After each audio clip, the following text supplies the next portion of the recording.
नमस्कार मित्रांनो, सुस्वागतम. घरोघरी मातीच्या चुली या मालिकेच्या आजच्या भागामध्ये जानकी मायेच्या रूममध्ये येते आणि विचारते की माया, मला तुझ्याशी बोलायचं आहे, तू कामात आहे का?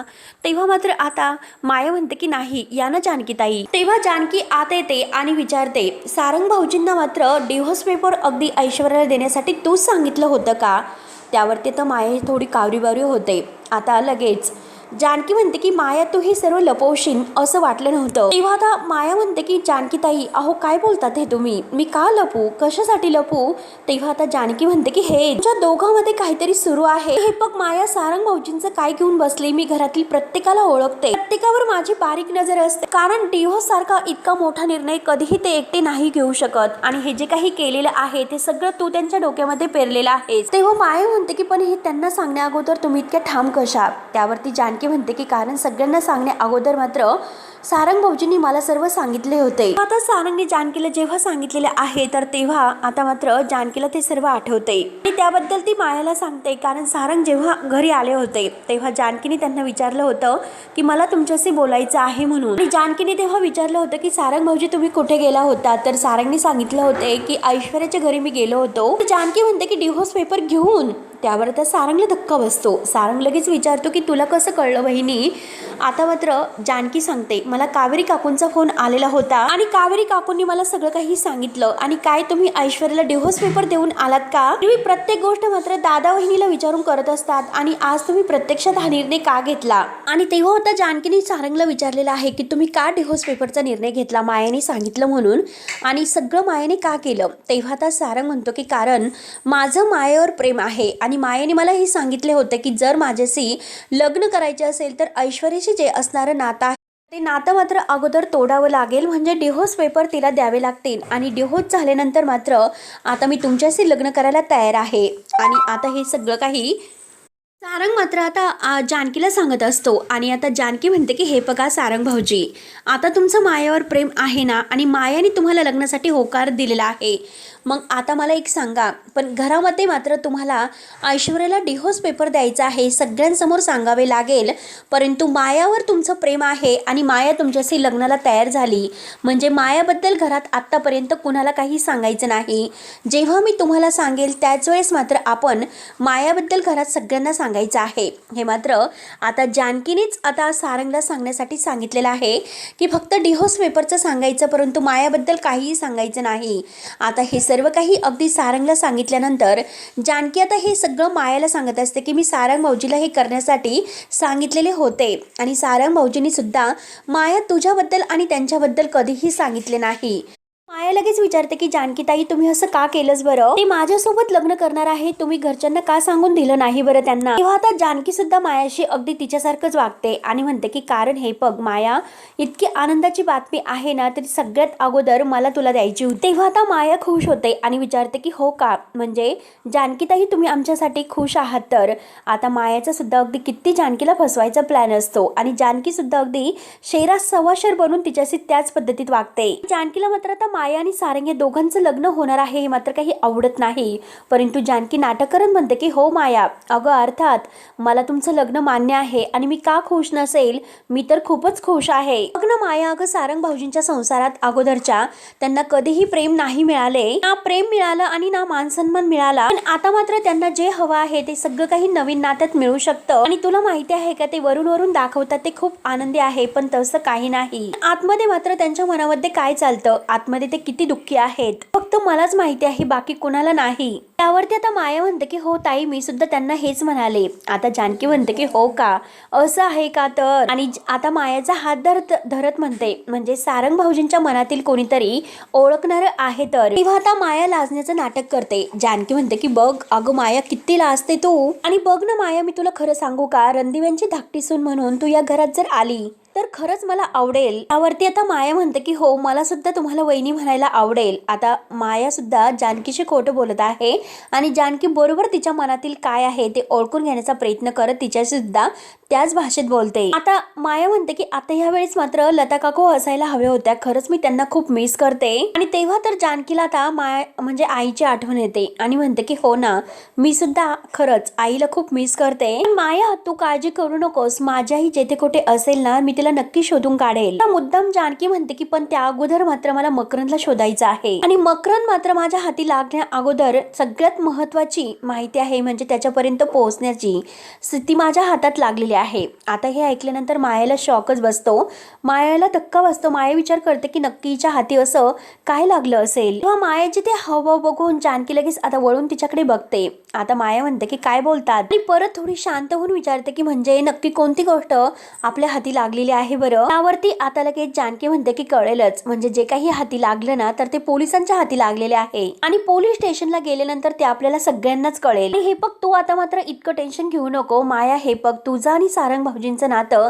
छान असं बहरू लागलेलं आहे, तू मात्र त्याकडे लक्ष दे, यामध्ये नको पडूस. तेव्हा आता माया जानकी समोर खुश असण्याचं नाटक करते आणि जानकी म्हणते की आलेच मी, म्हणून जानकी आता बाहेर निघून जाते. तर मायाला खूप टेन्शन येते की नक्की पोलिसांना खरंच काय सापडलं असेल आणि जर पोलिसांना दादाचा पत्ता कळाला असेल तर पोलीस नक्कीच त्यांना शोधतील. त्या अगोदरच मात्र मला काहीतरी करावं लागेल, म्हणून मायाला खूप टेन्शन येते. त्यानंतर आता इकडे बाजार समितीमध्ये इलेक्शनाला सुरुवात होते. आता मतदानाचा जो आहे तर तो मात्र जी सुरू आहे ते सुरू झालेलं आहे. सरपंच सगळ्यांना सांगतात आता मतदान करण्यासाठी प्रत्येकाने लाईनीत उभं राहायचं आहे आणि सगळ्यांच्या लक्षात तर आलं असेल आता मतदान थोड्याच वेळात सुरू होणार आहे, त्यामुळे येथे कोणतेही गडबड गोंधळ करायचा नाही, म्हणून आता सगळे काही नियम हे सरपंच समजावतात. ऋषिकेश, सारंग, सौमित्र आणि सयाजीराव हे सगळेजण तेथे हजर असतात. त्यानंतर आता सयाजी शांत्याला विचारतो की काय सगळं व्यवस्थित सुरू आहे ना, तर शांत्या म्हणतो की हे बघा मालक सगळं काही व्यवस्थित सुरू आहे, तुम्ही अजिबात टेन्शन घेऊ नका आणि हे बघा मालक लोकांचे खिसे गरम करण्याचं काम सुद्धा सुरू आहे, त्यामुळे हे बघा तुमच्या नावाने इलेक्शनचं हे वातावरण आहे तर ते जोरदार तापलेलं आहे. तेव्हा मात्र आता लगेच सयाजी आणि त्याचा तो माणूस अगदी बाजूला जातात आणि सगळेजण आता आत जातात आणि मतदान करायला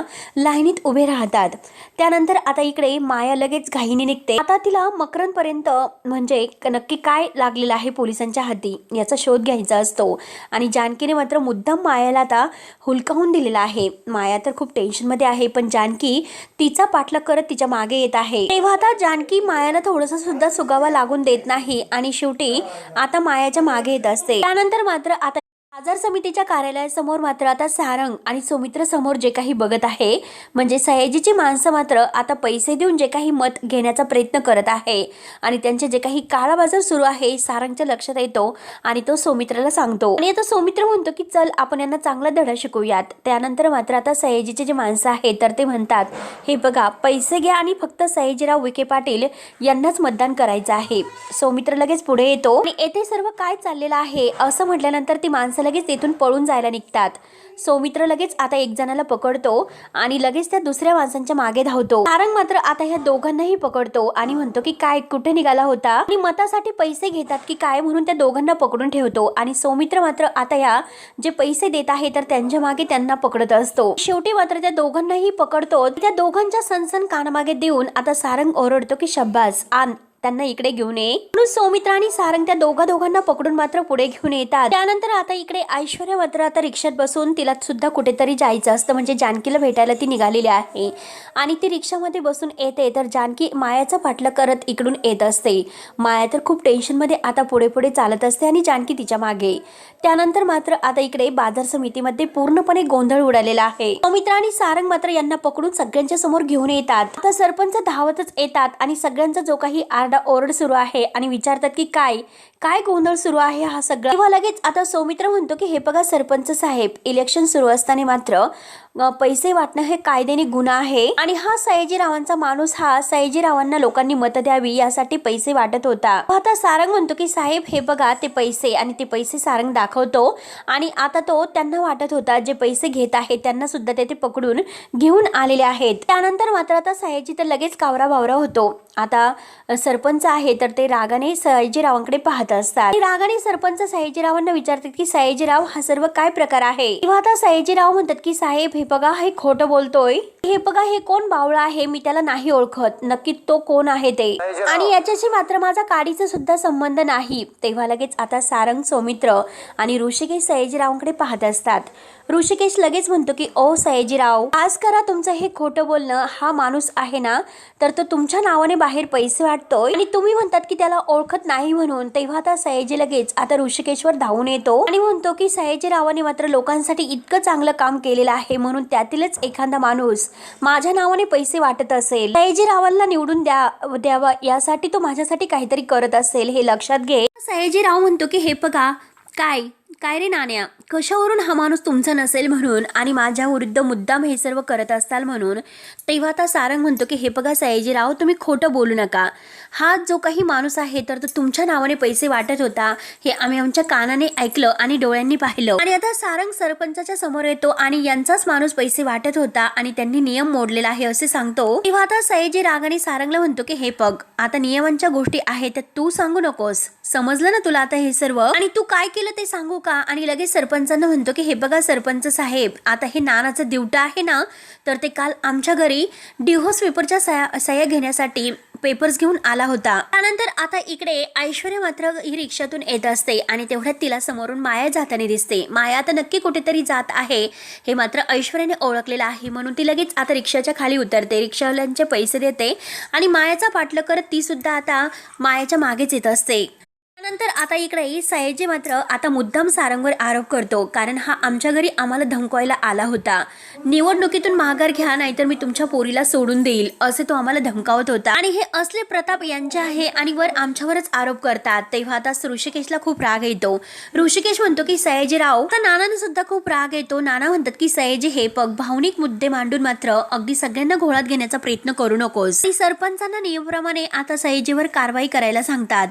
तेव्हा आता सयाजी म्हणतो की नाण्या हे बघ, तू मध्ये मध्ये बोलू नकोस नाहीतर मला सुद्धा माझ्या अवकातीत यावं लागेल. तेव्हा आता सौमित्र पुढे येतो आणि सयाजीरावांना म्हणतो हे बघा, धमकीची भाषा मात्र आम्हाला करू नका. आता ऋषिकेश सुद्धा धावून येतो आणि म्हणतो की सरपंच, तुम्ही यांची अगदी व्यवस्थित कारवाई करा नाहीतर आमच्या पद्धतीने मात्र आम्हाला हँडल करावं लागेल. तेव्हा आता सयाजीराव म्हणतो की बघा, हे नाण्याचं कार्ट आहे कसं अंगावर धावून येते. आणि सयाजी आता इलेक्शन थांबवण्याच्या धमक्या देतो. तेव्हा आता नाना म्हणतात की नाही, इलेक्शन काही झालं तरी आजच्या आज व्हायलाच पाहिजे. ऋषिकेश सुद्धा म्हणतो की हो, इलेक्शन नाही थांबवायचं. आणि सगळे गावकरी मात्र आता एका आवाजात ओरडतात की इलेक्शन आज झालंच पाहिजे, काही झालं तरी थांबायला नकोय. तेव्हा आता सयाजीचे जे माणसं आहेत तर ते जोरजोराने ओरडतात की निवडणूक रद्द करा. परंतु आता ऋषिकेशच्या बाजूने असणारे सगळेजण म्हणतात की निवडणूक ही झालीच पाहिजे. तेव्हा आता सरपंच मात्र दोघांवरही ओरडतात, नानासाहेब आणि सयाजीराव, तुम्ही आम्हाला हे सांगायचं नाही की आम्ही काय करायचं आहे, ते आमचा निर्णय आहे तो आम्ही घेऊ आणि सगळं काही ठरल्याप्रमाणेच होईल. काही झालं तरी शेवटी इलेक्शन आहे तर ते आजच होईल हे लक्षात घ्या. आता मात्र सयाजी पूर्णपणे धमकायला जातो. तेव्हा आता सरपंच डायरेक्ट सयाजीरावांना धमकी देतो आणि म्हणतो की हे बघा सयाजीराव, तुमचं नाव आणि तुमचा जो काही अगदी दरारेपणा आहे तो इथे नाही दाखवायचा हे लक्षात ठेवा. आणि आता मात्र सरपंच साहेब आता म्हणतात की मोठ्याने, मला इथे कोणताही अगदी आता गांगाट नकोय, सगळं काही आरडाओरडा बंद करायचा आणि मतदान मात्र शिस्तीमध्ये चालू करायचं, काही गोंधळ नकोय. म्हणून आता मतदानाला अगदी शांततेत सुरुवात होते. सगळेजण लोक हे मतदान करायला येतात आणि सगळं काही आता सगळ्यांचं बारीक लक्ष असतं की मतदान कसं सुरू आहे. सारंग अगदी सौमित्र डोळ्यामध्ये तेल घालून सगळीकडे लक्ष ठेवून असतात.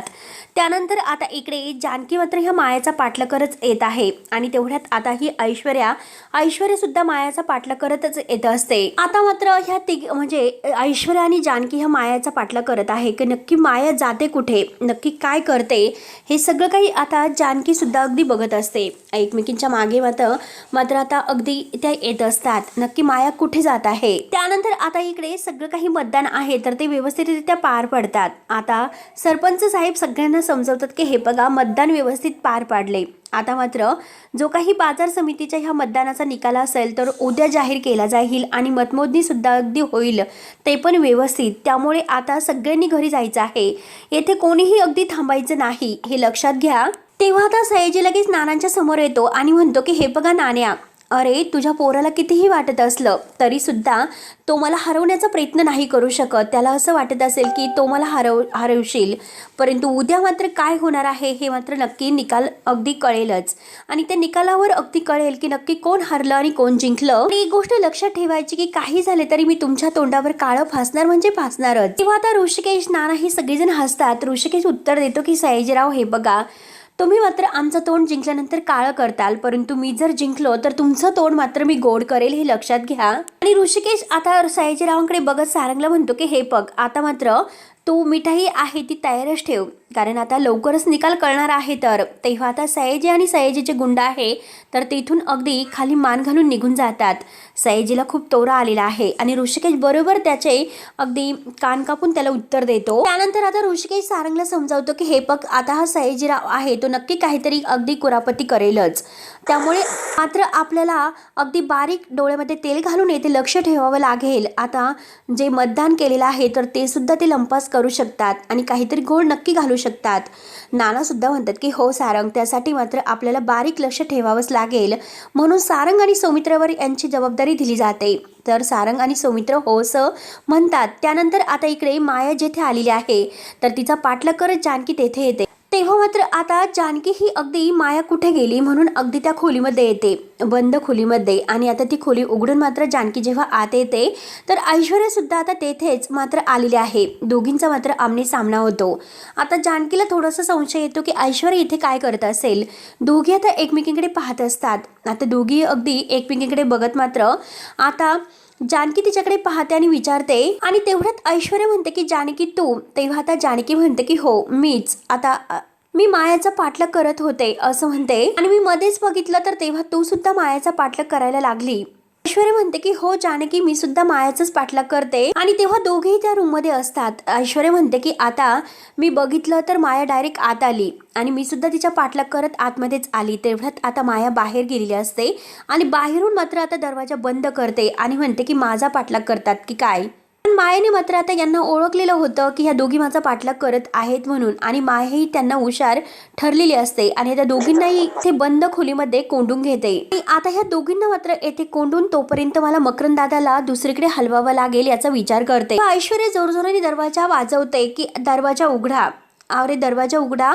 आणि तेव्हा मात्र आता ऐश्वर्या आणि जानकी जोरजोराने दरवाजा वाजवतात आणि जोरजोराने दरवाजा वाजून मात्र दार उघडायला सांगतात. जानकी म्हणते की कोणी दरवाजा लावला असेल. ऐश्वर्या म्हणते की मला माहिती नाही की कोणी लावला असेल, म्हणून ऐश्वर्या मात्र जोरजोराने दरवाजा वाजवत असते की दार उघडा म्हणून. आता मायेने बरोबर त्या दोघींना आत कोंडलेलं असतं. आता ऐश्वर्या वैतागून म्हणते की येथून अगदी बाहेर पडण्यासाठी कोणताही मार्ग नाही दिसत, आता काय करायचं. त्यावरती आता लगेच जानकी म्हणते की ऐश्वर्या एक गोष्ट सांग, मला हे कळत नाही की तू अगदी मायाचा पाठलाग का करत होती, कारण माया आणि तुझं तर चांगलं जमत आहे, तुम्ही तर अगदी एकमेकींच्या बाजूने उभे आहात आणि तुमचं अगदी प्लॅनिंग अगदी एकत्र असतं आणि रणदेवांना हरवण्याचं टार्गेट तुम्ही अगदी घेतलेलं आहे. मग मात्र आता एकमेकींचाच पाठलाग का करतात, ते मात्र एकमेकींच्या विरोधात उभं राहून. त्यावरती आता ऐश्वर्या म्हणते की मी कुठल्याही प्रश्नाचं उत्तर द्यायला बांधील नाही. त्यावरती आता जानकी म्हणते की हो तू बांधील आहे, नात्यामध्ये तू बांधील आहे, रणदिव्यांची धाकटी सून म्हणून तू बांधलेली आहे आणि आता माझी लहान जाऊ म्हणून तू बांधलेली आहे, लक्षात ठेव. हे बघ, धाकटी जाऊ मात्र ही लहान बहिणीसारखी असते, हे गोष्ट लक्षात ठेव ऐश्वर्या. तेव्हा आता ऐश्वर्या पूर्णपणे म्हणते की मी हे काहीच मानत नाही. त्यावरती आता जानकी म्हणते की हो ठीक आहे, आणि हे बघ हे आपल्या मान्यावर आणि न मान्यावर असतं. हे बघ ऐश्वर्या, आणि हे बघ दोन वेगवेगळ्या कुटुंबामधील ज्या काही ह्या स्त्रिया आहेत तर त्या लग्न करून मात्र जेव्हा एका घरात येतात तेव्हा त्या वेगवेगळ्या स्वभावाच्या असतात, त्यांची मतं वेगळी असतात आणि वेगळ्या संस्कारात त्या वाढलेल्या असतात, हे लक्षात घे. एका घरामध्ये एकमेकींच्या सोबत त्या नात्यामध्ये राहणं त्यांना खरंच खूप अवघड होतं. कधीतरी मतभेद होऊ शकतात, गैरसमज सुद्धा होऊ शकतात, त्यामुळे त्यांना असं वाटतं की ते नातं टिकवणं खूप कठीण आहे. परंतु जेव्हा त्या ठरवतात मनापासून नातं टिकवायचं तर कोणतीही अशी गोष्ट आहे तर ती कठीण नसते, हे लक्षात ठेव. त्यासाठी मात्र त्या दोघींना सुद्धा तसं ठरवावं लागतं, हे लक्षात घे ऐश्वर्या. हे बघ, तुझं आणि माझंच उदाहरण घे. जेव्हा तुझं आणि सारंग भाऊजींचं लग्न होणार होतं, तू लग्न करून आमच्या घरात येणार होती, तेव्हा खरंच मी खूप खुश होते. रणदिव्यांच्या घराला मात्र धाकटी सून मिळणार होती आणि मला धाकटी बहीण मिळणार होती, म्हणून मी खरंच खूप खुश होते. तेव्हाच मी तुला बहीण मानलं होतं. जेव्हा तू रणदिव्यांच्या घरामध्ये उंबरठा ओलांडून मात्र अगदी घरात आली, पण ते मनामध्ये राग ठेवून आली होती, हे लक्षात घे. तेव्हा आता मित्रांनो, जानकी ना मात्र ऐश्वर्याला पुढे काय समजावते आणि जानकी ऐश्वर्या दोघीमध्ये आता मदतीची अगदी एकमेकींना हात करून मात्र त्या दोघे एकत्र कशा येतात हे आपण पुढच्या भागामध्ये बघूयात. तेव्हा मित्रांनो, पुढे नक्की काय होतं हे पुढच्या भागामध्ये लगेच बघूयात. धन्यवाद.